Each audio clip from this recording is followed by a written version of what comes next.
तो हाँ जी, आपका नाम ऋषभ है। आपकी कुंडली बनी है कुंभ लग्न की। राशि आपकी सिंह है। कुंडली की बात करूं, कुंडली में ग्रह मुझे अच्छे भी लगे हैं, कुछ ग्रह आपके मुझे खराब भी लगे हैं।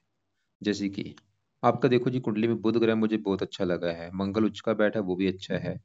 गुरु भी आपका तकरीबन ठीक है। शनि भी ठीक है, केतु ठीक है। आपके जो ग्रह मुझे खराब लगे हैं, सबसे ज्यादा आपका ग्रह मुझे खराब ये राहु लगा है। राहु हो गया। सूर्य आपका खराब लगा है।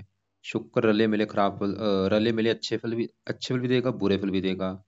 और और आपके जो सवाल है मैं पूरे कवर भी करूंगा, आपको पूरा विस्तार में अभी आपको समझाऊंगा कि जो ग्रह अच्छे हैं वो क्यों अच्छे हैं भाई, खराब ग्रह क्यों खराब है, उनको कैसे सही करना है। सबसे पहले तो आप ये समझो कि जो कुंडली होती है इसमें होते हैं टोटल 12 ग्रह।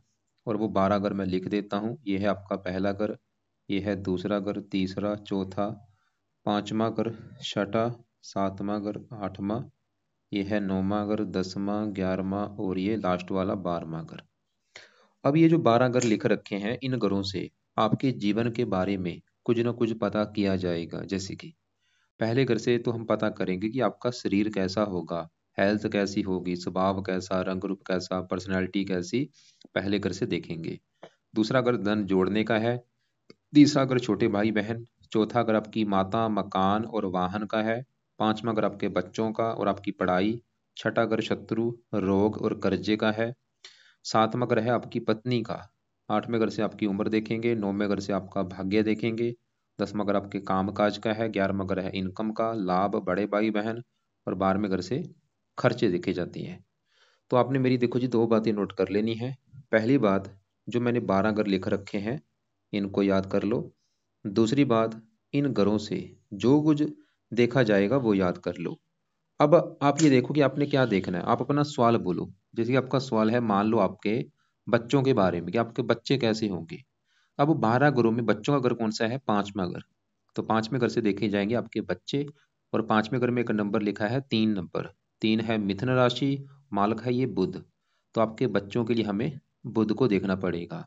ऐसे ही अगर आपका सवाल है आपके काम काज को लेके, 10वां घर कुंडली में काम काज का होता है। तो 10वें घर से आपका कामकाज देखेंगे। और 10वें घर में नंबर लिखा है 8, जो कि है वृश्चिक राशि, मालक बना मंगल। तो आपके कामकाज के लिए हमें मंगल को देखना पड़ेगा। तो मेरा कहने का मतलब ये है कि हमने जो कुछ देखना है, हमें वो घर देखना होगा। और घर का जो मालिक है वो मालिक देखना होगा। तो अब आपको मोटा मोटा बेसिक जानकारी समझ आ चुकी है। अब बात करते हैं भविष्यवाणी की। ये जो 9 ग्रह हैं, मैंने अभी आपको क्या बोला कि आपके कुछ ग्रह अच्छे हैं, कुछ ग्रह खराब हैं। ये जो ग्रह हैं, इनका असर जो है हमारे जीवन के ऊपर हमेशा रहता है। मतलब आपका जो अच्छा ग्रह है, जैसे आपका बुध अच्छा है, ये जीवन भर आपको अच्छे फल देगा। लेकिन इसकी दशा आने पर इसका अच्छा फल कई गुना बढ़ जाएगा।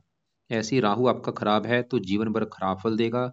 लेकिन इसकी जब दशा चलेगी, उस समय इसका खराब फल कई गुना बढ़ जाएगा। मतलब दशा में इनका असर बढ़ जाता है। तो सवाल ये है कि अभी आपके ऊपर दशा है किसकी? दशा होती है दो प्रकार की। एक होती है महादशा, एक अंतरदशा। महादशा जो है काफी बड़ी होती है, जो कि आपके जीवन के ऊपर चली हुई है सूर्य ग्रह की, 19 से चली हुई है। और अब ये अगले साल 5वां महीना 25 में खत्म हो जाएगी। तो इसका मतलब ये है कि आपके जीवन के ऊपर सबसे बड़ा असर है भाई आज के समय में सूर्य ग्रह का। सभी 9 ग्रहों में सबसे ज्यादा असर है इस सूर्य ग्रह का, जिसकी चली हुई है महादशा। और अगर आपने ये भी देखना कि इसका आपके ऊपर असर है कितना, तो आप समझ लो इसका असर आपके ऊपर 100 में से 80% आपकी जो लाइफ में जो कुछ हो रहा है सूर्य की वजह से हो रहा है। जो भी अभी आप मतलब खा रहे हैं, पी रहे हैं, काम कर रहे हैं, कहीं ना कहीं कारण ये सूर्य है। कुछ असर आपके ऊपर 20% शुक्र का भी है, जिसकी चली है अंतरदशा।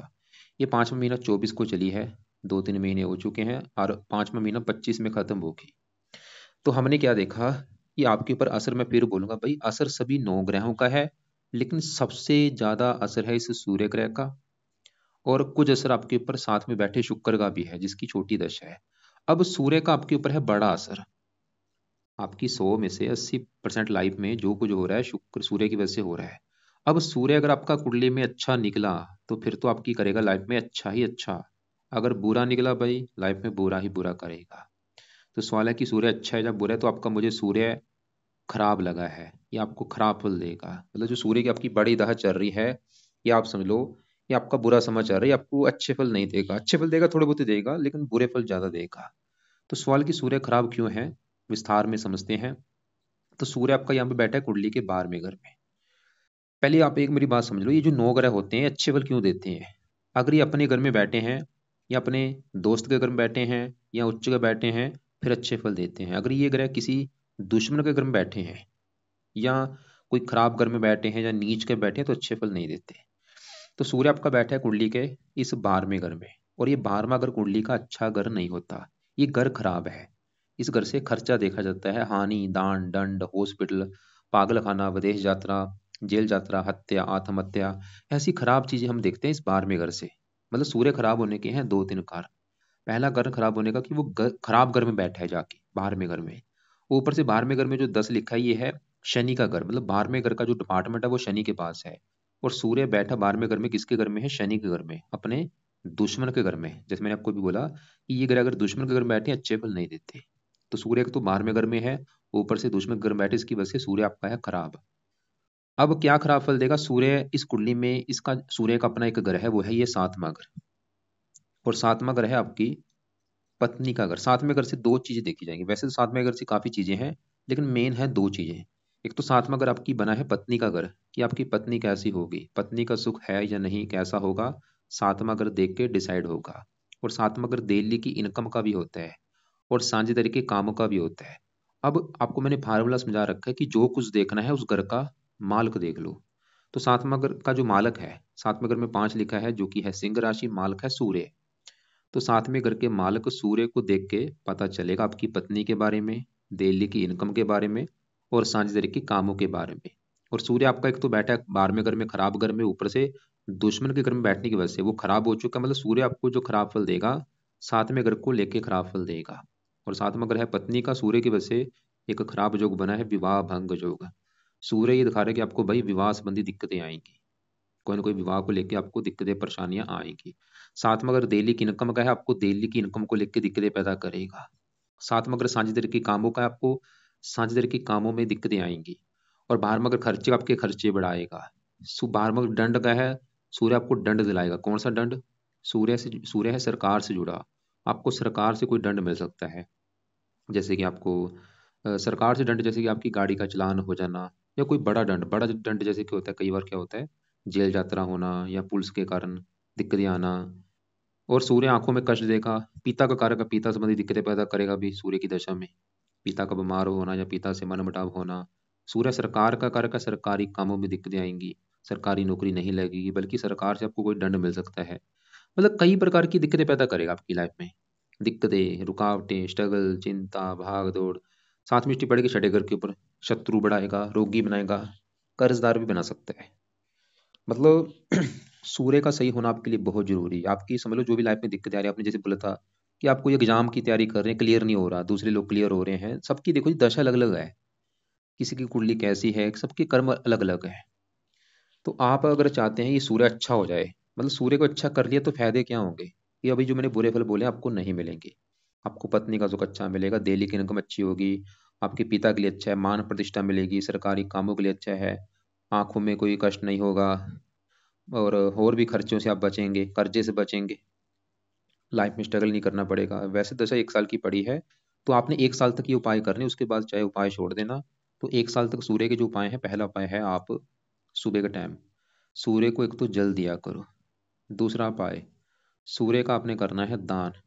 और ये दान आपने कब करना है? चाहे तो दान रोजाना कर लो, या इसको संडे को जरूर किया करो। और ये सूर्य का दान कब तक करना है? जब तक सूर्य की है आपकी है दशा 5वां महीना 25 तक। तो दो उपाय ये हो गए। तीसरा उपाय है आपने सुबह का टाइम सूर्य कवच का पाठ पढ़ना है। इस पाठ को ਜਾਂ तो पढ़ लिया करो या इसकी ऑडियो लगा के सुन लिया करो, यूट्यूब पे आपको ये मिल जाएगा। चौथा उपाय है सूर्य आदित्य आदित्य सूर्य आदित्य हृदय स्रोत का पाठ आपने पढ़ना है। सूर्य आदित्य हृदय स्रोत का जो पाठ है, ये पाठ आपने पढ़ना है या इसको सुनना है। तो ये 4 उपाय आपने भाई करने हैं सूर्य के, जब तक आपकी है सूर्य की दशा 1 साल की अभी पड़ी है। सूर्य को जल रोजाना दे लो, दान कर लो, हर संडे को रोजाना कर दो। दान क्या है वो आपको मैं वीडियो भेज दूंगा। सूर्य कवच का पाठ और सूर्य आदित्य हृदय स्रोत का पाठ, दोनों पाठ सुबह के टाइम पढ़ लिया करो या इनकी ऑडियो लगा के सुन लिया करो। एक चौथा उपाय भी आपको बता देता हूँ, अगर आप कर सकते हैं। पांचवा उपाय है वो है, आप सूर्य का एक देवता है और सूर्य देवता का दिन कौन सा है? संडे। तो आप हर संडे को सूर्य देवता के लिए व्रत रख सकते हैं। व्रत में क्या करना होता है? दिन में आपने कुछ नहीं खाना, सिर्फ फल फ्रूट खा सकते हैं। रात को एक टाइम भोजन किया जाता है, रात के भोजन में नमक का सेवन नहीं करना। और व्रत में आप सूर्य संडे के दिन, जो संडे की कथा होती है, रविवार की जो कथा है, कथा सूर्य की कथा भी आप सुन सकते हैं, ऑडियो लगा के यूट्यूब पे कथा आपको मिल जाएगी। लेकिन अगर आपको लगता है कि भाई मैंने व्रत कभी नहीं रखा, तो आप चाहे रहने देना, लेकिन ये पहले चार उपाय आपने जरूर करने हैं। अब देखो जी, आपके ऊपर बड़ा असर तो है सूर्य का, दूसरा असर आपके ऊपर शुक्र का है, जिसकी चली है अंतरदशा भी, इसका भी आपके ऊपर ज्यादा असर है। अभी चली है 5 महीना 24 से, एक दो महीना हुआ है, और 5वां महीना 25 में जाके खत्म होगी। अब सवाल की शुक्र कैसे, तो शुक्र भी आपका देखो जी इसी घर में सूर्य के साथ बैठा है। शुक्र देखो जी, ये भी आपको बुरे फल देगा, लेकिन शुक्र की अगर आप एक शर्त पूरी करेंगे, वो शर्त पूरी करने पर शुक्र आपको अच्छे फल देगा। तो पहले शुक्र बुरा क्यों है? क्योंकि मैंने बोला ये घर अच्छा नहीं भाई, ये बाहर में घर से खर्चा देखा जाता है, हानि देखी जाती है, डांट दंड, हॉस्पिटल, पागल खाना। अब शुक्र एक तो बाहर में घर में है, और शुक्र इस कुंडली में दो घरों का मालक है। जैसे सूर्य घर का उनका था, 7वां घर सूर्य का घर है, ऐसे शुक्र की इस कुंडली में दो घर है। एक तो शुक्र का घर है ये 9वां घर, जहां से देखा जाएगा आपका भाग्य, आप कितने भाग्यशाली होंगे, भाग्य साथ देगा या नहीं, कहाँ पे देगा? 9वें घर को देख के पता चलेगा। और 9वें घर में नंबर लिखा है 7, जो कि तुला राशि, मालक है शुक्र। तो आपका भाग्य देखना है, हमें शुक्र को देखना पड़ेगा। और शुक्र कहाँ बैठा है? 12वां घर किसका है? हानि, मतलब भाग्य है हानि। शुक्र ये दिखा रहा है भाग्य भंग योग बना है भाई, शुक्र की वजह से आपका भाग्य आपका साथ नहीं देगा, भाग्य की हानि होगी। लेकिन भाग्य कहाँ पे साथ देगा? ये 12वां घर है विदेश का, भाग्य चला गया विदेश के घर में। अगर आप विदेश जाते हैं, और विदेश, विदेश का मतलब क्या होता है? विदेश का मतलब है आपकी जन्मभूमि से आपने दूर जाना है। जो आपने जन्मभूमि लिख रखी है, कोलकाता लिख रखा आपने, तो कोलकाता से आपको दूर जाना पड़ेगा। दूर जाने का मतलब है चाहे कोई दूसरी कंट्री है, चाहे आपका अपना ही देश, वहां पे भाग्य साथ देगा। अगर जन्मभूमि के आसपास रहेंगे, कोलकाता में रहेंगे, वहां पे भाग्य साथ नहीं देगा, भाग्य की हानि होगी। किस्मत साथ देगी नहीं, आप चाहे नोट कर भी लेना, ये एक दो महीने से आपकी भाग्य की हानि ज्यादा हो रही होगी। और शुक्र आपकी इस घर का भी मालिक है, चौथे घर का। अभी चौथा घर है आपकी माता का घर। माता कैसी होगी चौथे घर से? देखेंगे। चौथा घर आपके मकान का भी, आपके पास मकान कैसा होगा? चौथा घर वाहन का भी होता है, वाहन कैसा होगा? चौथे घर से भूमि, जमीन, जायदाद, नौकर चाकर भी देखे जाते हैं। अब चौथे घर का जो मालक है, चौथे घर में दो लिखा है, वृष राशि, मालक शुक्र। हमें देखना पड़ेगा शुक्र को। शुक्र से आपकी माता, मकान, वाहन का सुख देखेंगे, और वो बैठा 12वां घर, हानि खर्च, मतलब माता चलेगी हानि। शुक्र आपकी माता की भी हानि करेगा, या माता के ऊपर खर्चा होगा, मतलब शुक्र की वजह से अभी आपको माताओं को लेकर दिक्कतें आएंगी। वो दिक्कतें क्या होंगी? जहाँ तो माता को बीमार कर देगा, या माता से आपके मनमुटाव होंगे, या माता को कोई कष्ट होगा। चौथा अगर मकान का है, मकान को लेकर दिक्कतें पैदा कर देगा शुक्र आपके, मकान। चौथा अगर वाहन का है, वाहन को लेकर दिक्कतें आएंगी, मतलब जहाँ तो आपके पास अच्छा कोई मकान वाहन होगा नहीं, या मकान वाहन के ऊपर आपका खर्चा होगा, या मकान वाहन की आपकी हानि होगी इस शुक्र की वजह से। लेकिन चौथा घर है जन्मभूमि, जन्मभूमि चलेगी विदेश के घर में। शुक्र ये दिखा रहेगा अगर आप विदेश जाते हैं, जन्मभूमि से दूर जाते हैं, तो वहां पे आपको मकान का भी सुख मिलेगा, वाहन का सुख मिलेगा, भूमि, जमीन, जायदाद, ये सभी सुख मिलेंगे। और अभी योग भी है आपके शुक्र की जो दशा है, इसमें अगर आप विदेश की ट्राई करेंगे, पूरे प्रबल योग है। अगर आपके भाई मन में है विदेश जाने की इच्छा है, विदेश को मैं फिर बोलूंगा, मुझे नहीं पता आप विदेश, आप हो सकता है आपके मन में हो कोई दूसरी कंट्री जाने की, या घर से दूर जाने की, तो आप जाना चाहिए आपको, और आपका भाग्य भी वहीं पे साथ देगा, शुक्र ये दिखा रहा है। लेकिन फिर भी आप शुक्र के उपाय करो, क्योंकि अगर आप शुक्र के उपाय करते हैं, क्या फायदा होगा? भाग्य कदम कदम पर साथ देगा। शुक्र के उपाय करोगे, माता का सुख अच्छा मिलेगा, मकान का सुख अच्छा मिलेगा, वाहन, भूमि, जमीन, जायदाद, ये सभी सुख मिलेंगे। क्योंकि भाई शुक्र की वजह से भाग्य भंग योग बना। कैसे आपका भाग्य साथ देगा बताओ? आपने बोल दिया कि दूसरे लोग सिलेक्शन हो रही है, आपका सिलेक्शन नहीं हो रही, भाई भाग्य भंग योग बना है। भाग्य भंग योग की वजह से ऐसे लोगों का भाग्य साथ नहीं देता, स्ट्रगल करना पड़ता है, दिक्कतें, परेशानियां, रुकावटें। अब शुक्र के जो उपाय हैं वो आपने करने हैं रात के समय, जिसमें से पहला उपाय, शुक्र कवच का पाठ आपने पढ़ना है, या इसकी ऑडियो लगा के सुन लिया करो। दूसरा उपाय, शुक्र स्रोत का पाठ आपने पढ़ना है। ये दोनों पाठ रात को पढ़ लिया करो, या इनको ऑडियो लगा के सुन लिया करो। रात को पढ़ लो चाहे शाम को पढ़ लो। तीसरा उपाय अगर आप कर सकते हैं, शुक्र की देवी है माता लक्ष्मी जी, तो माता लक्ष्मी जी की पूजा उपासना आप कर सकते हैं, माता लक्ष्मी जी का कोई पाठ पढ़ सकते हैं। तो ये 3 उपाय कब तक करने हैं? 5वां महीना 25 तक। उसके बाद ये उपाय चाहे छोड़ देना। तो ये 3 उपाय करने से ये दोनों पाठ है, शुक्र कवच स्रोत, दोनों पाठ रात को पढ़ लिया करो, चाहे इनकी ऑडियो लगा के सुन लिया करो। और इनको आप कोशिश करो 2-2 बार भी पढ़ सकते हैं या 2-2 बार सुन सकते हैं। मतलब एक बार पढ़ लिया, दोबारा फिर पढ़ लो। और माता लक्ष्मी जी जो भी कोई आपको पाठ आता है या कोई पूजा उपासना आती है वो कर सकते हो। अब देखो जी आगे बढ़ते हैं। इसी घर में शुक्र सूर्य के साथ यहाँ पे देखो मंगल भी बैठा है। सवाल कि मंगल कैसे है? मंगल अच्छा है क्योंकि ये 12वां घर तो वैसे खराब है, लेकिन यहाँ पे जो 10 लिखा है ये है मकर राशि, जो कि मंगल की है उच्च राशि। थोड़ा सा एक बुरा फल देगा लेकिन ज्यादा आपको अच्छे फल देगा। मंगल इस कुंडली में भी 2 घरों का स्वामी है। तो मंगल का घर है ये 10वां, और 10वां घर है आपके काम काज का घर। जो भी आप नौकरी कारोबार करेंगे 10वें घर से देखेंगे। 10वें घर से सरकार भी देखी जाती है, मान प्रतिष्ठा पिता। और 10वें घर में नंबर लिखा है 8, मालक इसका है मंगल। मतलब फार्मूला क्या है, घर का मालक देख लो बस कि घर का जो मालक है वो है कैसा, अच्छा है या बुरा है। तो 10वां घर काम काज, अगर आपका काम काज देखना है 10वें घर के मालक मंगल को देखना पड़ेगा। तो मंगल आपका बैठा है उच्च का। उच्च का बैठा बहुत अच्छी बात है। मंगल तो ये दिखा रहा है कि भाई काम काज अच्छा, सुख अच्छा है, पिता का सुख अच्छा है, सरकार का सुख अच्छा मिलेगा। लेकिन वो बैठा 12वें घर में है, विदेश के घर में, मतलब काम का चलेगा आपका विदेश में जाके, क्योंकि ये 12वां घर विदेश का है। काम काज विदेश, या तो आप कोई विदेशी व्यापार करो भाई, या विदेश में जाओ, तब जाके आपका काम काज चलेगा। मंगल ये दिखा रहा है, मतलब घर से दूर जाओ वहां पे आपका काम काज भी चलेगा। और अब मंगल इस तीसरे घर का भी मालक है, पराक्रम उत्तम मेहनत। वैसे चौथी दृष्टि अपने घर को देख रहा है, पराक्रमी बनाएगा, मेहनती साहसी। मंगल का थोड़ा सा बुरा फल क्या देगा, ये मंगल दोष लेके बैठा है। साथ में घर को देख रहा है, पत्नी घर को, जिसकी वजह से आपके विवाह में देरी होगी और पत्नी से आपका मनमुटाव, लड़ाई झगड़े भी होंगे। मंगल ये दिखा रहा है क्योंकि मंगल दोष बना है। तो ये मंगल दोष खत्म करने के लिए आप हनुमान जी की पूजा उपासना कर सकते हैं। हनुमान जी का कोई ना कोई पाठ पढ़ लिया करो जब भी आपका टाइम लगे दिन में। चाहे हनुमान चालीसा पढ़ लो, बजरंग बाण पढ़ लो, कोई ना कोई पाठ पढ़ा करो। अब आगे बढ़ते हैं, क्योंकि ये आपका देखो जी, पत्नी का अगर सुख देखना है कम से कम 4-5 ग्रह देखने पड़ेंगे। ऐसा क्यों? 12 घरों में 7वां घर बना है आपकी पत्नी का घर। और आपको मैंने फार्मूला क्या समझाया है, घर का मालक देखना है। तो पत्नी के लिए 7वें घर में जो 5 लिखा है, मालक इसका है सूर्य, जो कि हम देख चुके हैं। और सूर्य ये दिखा रहा है कि आपको विवाह संबंधी आएंगी दिक्कतें। अब 7वें घर में, पत्नी घर में चंद्रमा भी बैठा है, राहु भी बैठे हैं, इन दोनों को भी देखना पड़ेगा। तो अब दोनों में से सबसे पहले मैं राहु की बात करूं। राहु आपका मुझे बहुत ज्यादा खराब लगा है, क्योंकि राहु जहां बैठा है 7वें घर में, किसका घर है? सूर्य का घर है। और राहु सूर्य को अपना सबसे बड़ा दुश्मन मानता है। आपको मैं एग्जांपल समझाता हूँ। जैसे कि देखो जी, आपका घर है और आपके घर में कोई दुश्मन आपका आ जाए। तो दुश्मन आपके घर में जब आएगा वो आपके घर का नुकसान करेगा, वो आपके घर में सामान तोड़ देगा, आपका फर्नीचर तोड़ देगा, टीवी फ्रिज तोड़ देगा। क्योंकि दुश्मन है भाई, वो काम यहाँ पे राहु करेगा। ये 7वें घर में बैठा है सूर्य के घर में, सूर्य को अपना मानता है दुश्मन। तो राहु 7वें घर का बुरी तरह से नुकसान कर देगा, हानि करेगा, सत्यानाश कर देगा। और 7वां घर है पत्नी का। तो राहु आपको भाई एक तो पत्नी को लेकर दिक्कतें पैदा करेगा बड़े लेवल पे। क्या दिक्कतें होंगी पत्नी को लेके, ये मुझे कन्फर्म नहीं, लेकिन दिक्कतें आपको आएंगी बड़े लेवल पे। बड़े लेवल पे मतलब जैसे कि आपका जहाँ तो राहु तलाक करा देगा, डिवोर्स आपका हो सकता है, या आपका विवाह काफी देरी से होगा, उम्र निकल जाने के बाद।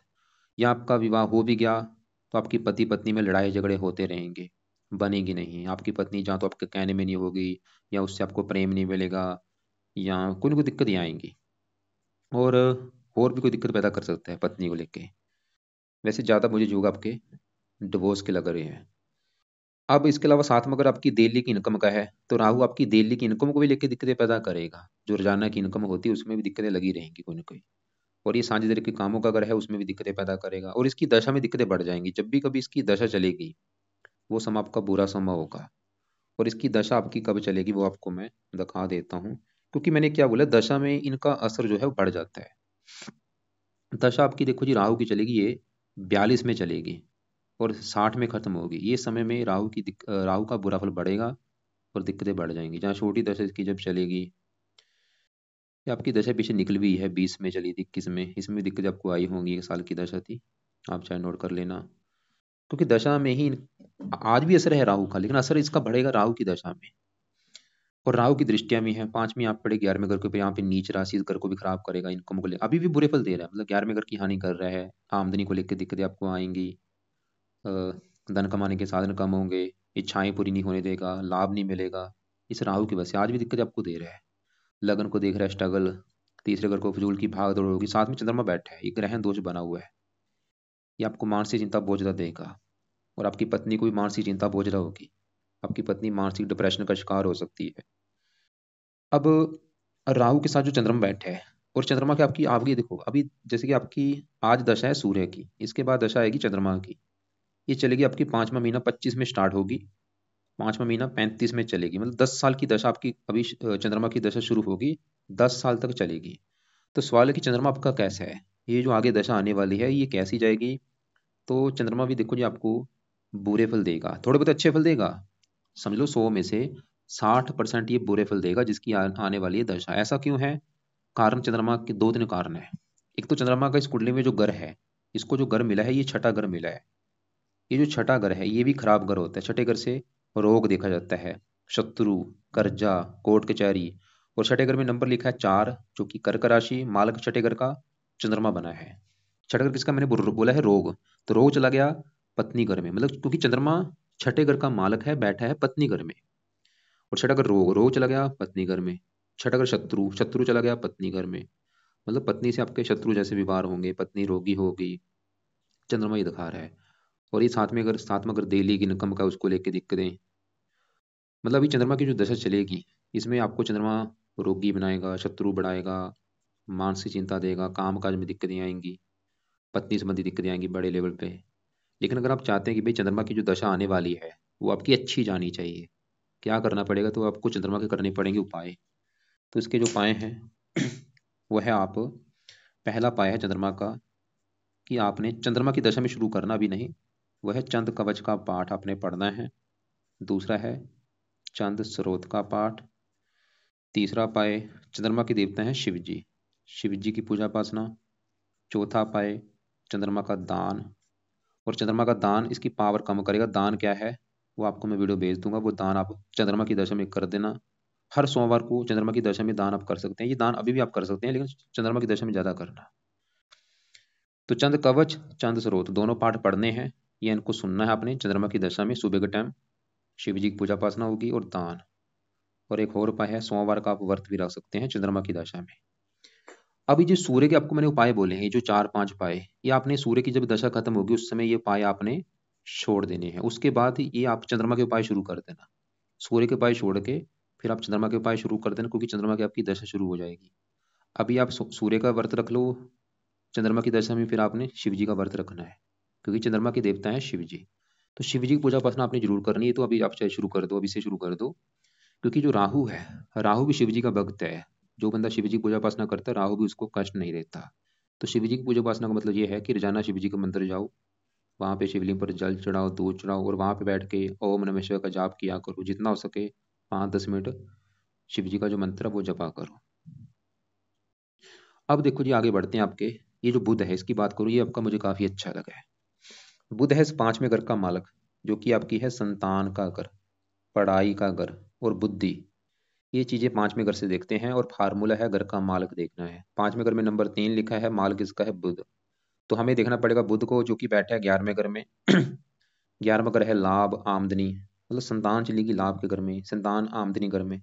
बुध ये दिखा रहा है कि आपकी संतान होने के बाद आपकी आमदनी बढ़नी शुरू हो जाएगी, आपके कामों में लाभ मिलना शुरू हो जाएगा संतान होने के बाद।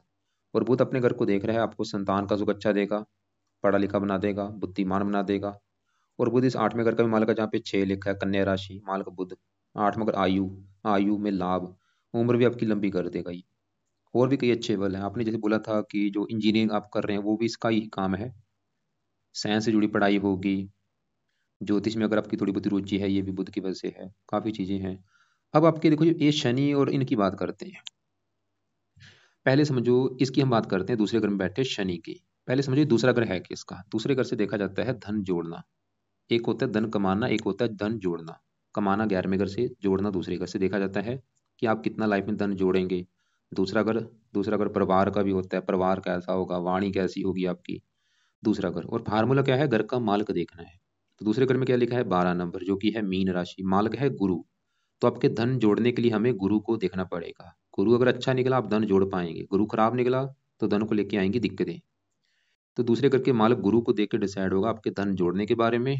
और और दूसरे घर में बैठे शनि को भी देखना पड़ेगा आपके धन जोड़ने के लिए। तो पहले हम दूसरे घर में बैठे शनि की बात करूं, तो शनि बैठा है दूसरे घर में गुरु घर में, और ये गुरु को अपना मानता है दुश्मन। दुश्मन मानने की वजह से शनि थोड़ा सा दूसरे घर को कर रहा है खराब। मतलब धन का घर है, शनि ये दिखा रहा है कि आपको भाई धन को लेकर दिक्कत आएंगी, मतलब आपका, क्योंकि ये शनि पहले घर का मालिक है, शनि वैसे ही दिखा रहा है कि आपकी इच्छा होगी धन कमाने की, लेकिन फिर भी आपको धन को लेकर दिक्कतें आएंगी, परेशानियां आएंगी, धन आप जोड़ नहीं पाएंगे, धन खर्च होता रहेगा, धन आपकी लाइफ में पूरी तरह से आएगा नहीं। लेकिन ये शनि आपको थोड़ा सा स्टार्टिंग में दिक्कतें पैदा करेगा, मतलब शुरुआती जीवन में दिक्कतें आएंगी, लेकिन जैसे जैसे आपकी उम्र बढ़ेगी तो आपकी लाइफ में धन आना शुरू हो जाएगा। शनि ये दिखा रहा है, धन कमाएंगे जरूर, लेकिन स्टार्टिंग का जो जीवन है उसमें थोड़ी सी दिक्कतें आएंगी आपको धन को लेके। और शनि इस बारहवें घर का भी स्वामी है विदेश। वही बात फिर होगी कि विदेशी व्यापार करते हो जहाँ विदेशी जाते हो वहां से भी आपको धन है, क्योंकि शनि बैठा दूसरे घर में है। लेकिन शनि का अपना घर कौन सा है, ये पहला घर और 12वां घर, क्योंकि पहले घर में नंबर 11 लिखा है, कुंभ राशि, माल किसका, शनि बना है। शनि देखो जी आपको अच्छे बल क्या देगा, तीसरी दृष्टि पड़ेगी चौथे घर के ऊपर, यहाँ पे मित्र राशि है, मकान वन का सुख दे देगा। 8वें घर को देख रहा है, उम्र लंबी, और भी अच्छे बल। लेकिन शनि थोड़ा सा आपके धन को लेकर दिक्कतें पैदा कर रहा है। इसके लिए अभी आप एक काम कर सकते हैं, आप रात के समय शनि चालीसा का पाठ पढ़ लिया करो, और शनि मंदिर कभी टाइम लगे तो शनिवार को जाया करो। इससे शनि का जो बुरा फल आपको जो मिल रहा है वो नहीं मिलेगा। अब दूसरे घर का जो मालिक गुरु है उसको भी देखना पड़ेगा, और वो बैठा है पहले घर में, किसके घर में, शनि के घर में, जो कि इसका है दुश्मन। अब यहाँ पे एक योग बना है, योग क्या बना है, शनि बैठा है गुरु घर में, गुरु बैठा है शनि घर में, इसे कहते हैं स्थान परिवर्तन योग हुआ है, मतलब एक दूसरे घर में बैठे हैं। ये एक अच्छी बात है, मतलब इसकी वजह से भी शनि का जो बुरा फल अभी आपको मैंने बोला था वो मिलेगा, आपको थोड़ा बहुत मिलेगा, कम मात्रा में, ज्यादा बुरा फल नहीं देगा, मतलब दूसरे घर की ज्यादा हानि नहीं करेगा शनि, क्योंकि ये स्थान परिवर्तन जो हुआ है। अब दूसरे घर का मालिक गुरु बैठा है पहले घर में, पराक्रम। गुरु ये दिखा रहा है कि आप खुद की मेहनत के बल पर धन कमाएंगे, इच्छाएं पूरी करेंगे, क्योंकि गुरु 11वें घर का भी मालिक है, आमदनी घर का, और इसकी 3 दृष्टियां, 5वीं यहाँ पे संतान के लिए अच्छा है, पुत्र का योग भी बना देगा, 9वीं यहाँ। मतलब आपका शनि भी तकरीबन, शनि थोड़ा सा है, मतलब स्टार्टिंग में दिक्कतें पैदा करेगा धन को लेके, गुरु ठीक है। अब इसी घर में केतु बैठा है, शनि की राशि मित्र राशि, ये भी ठीक आपका है। तो आपकी मतलब कुंडली में जो नेगेटिव पॉइंट क्या है, अगर आपको मैं बताऊं, वो ये है कि आपको भाई मैरिज लाइफ में दिक्कतें आएंगी, और ये दिक्कतें आएंगी बड़े लेवल पे। वो दिक्कतें बड़े लेवल पे मतलब जहाँ तो आपका मुझे लग रहा है तलाक हो जाएगा, या आपका पति पत्नी में बनेगी नहीं, आपका मतलब जो विवाहिक जीवन होगा वो नरकमयी होगा। आपके विवाह से पहले रिश्ते भी टूट सकते हैं, किसी से रिश्ता हुआ टूट गया, ऐसा भी दिक्कत आ सकती है। उसके कारण क्या है, क्योंकि 7वां घर है पत्नी का, कारण समझो कितने कारण है। ये तो 7वें घर का मालूम सूर्य आपका वो खराब है, 7वें घर में राहु बैठा वो इस घर को कर रहा है खराब, 7वें घर में चंद्रमा बैठा वो इस घर को कर रहा है खराब, और एक आपका मंगल दोष बना है। 4 कारण हो चुके हैं मैरिज लाइफ में दिक्कतें आने के। बाकी विदेश के आपके काफी बड़े योग हैं जाने के, और आपको फायदा भी होगा भाई। तो इसके अलावा आपको मैं एक बार फिर रिपीट करते, तो आपको मैंने भी क्या क्या भाई बोला, अभी आपका मतलब समय अच्छा नहीं चल रहा, सूर्य की दशा चल रही है वो बड़े लेवल पे खराब है, जो भी आपने बोला है कि एग्जाम क्लियर नहीं कर रहे, ये बड़ा कारण सूर्य है। दूसरा कारण शुक्र भी है।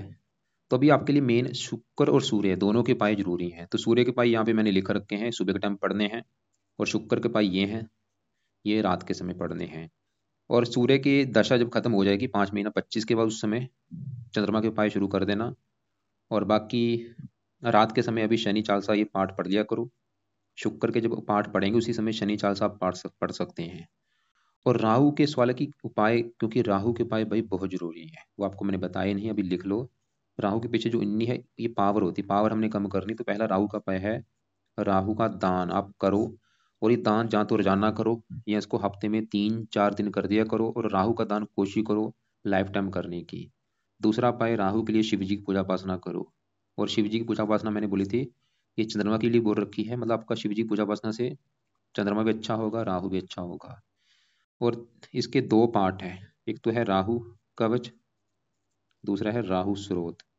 ये पाठ पढ़ने हैं रात के समय, लेकिन ये पाठ अभी मत शुरू करना, ये आप ऐसे करो, इनको 3-4 महीने के बाद शुरू कर देना। ऐसा मैं क्यों बोल रहा हूँ, क्योंकि मैं चाहता हूँ आप पहले इनके ऊपर फोकस करो, सूर्य के उपाय करो, शुक्र के उपाय करो, शनि चालीसा पढ़ लो, ये बाद में 2-3 महीने के बाद शुरू कर देना भाई। लेकिन राहु का दान तो शुरू कर देना, वो तो चाहे कल से शुरू कर दो राहु का दान करना। तो दान एक तो आपको मैंने राहु का बोला है, वो वीडियो भेज दूंगा क्या दान है वो देख लेना। चंद्रमा का दान हर सोमवार को करना है, वो चंद्रमा की दशा में करना है आपने। और अभी सूर्य का दान करो, जब तक सूर्य की दशा है, संडे को दान या रोजाना इसका दान कर दिया करो। ये है दान। और बाकी देखो जी, रत्न